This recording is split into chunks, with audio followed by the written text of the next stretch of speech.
们净喜欢在外头把鸡蛋干出来，我今天自己来给他做。先在空盘子里面打入鸡蛋，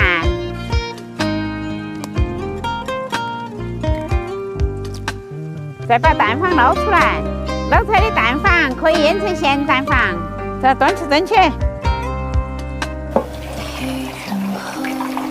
水开蒸20分钟。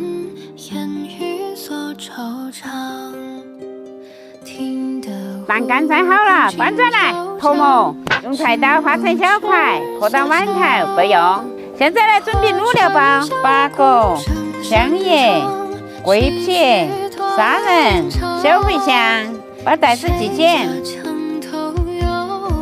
再来熬卤子，锅里面掺水，放卤料包，丢几根冰糖，再丢几根花椒，放盐，捞稠，大火烧开。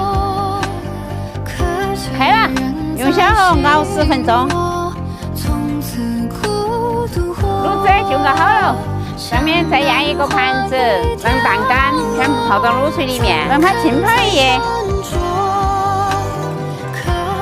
泡了一夜，过来看鸡蛋干泡好了没得？得行了，再来熏汤噻。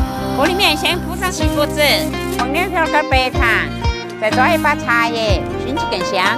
放个蒸格。鸡蛋干摆上来，盖上盖子，用小火熏10分钟。中途记得换个面。鸡蛋干熏好了，再来切切。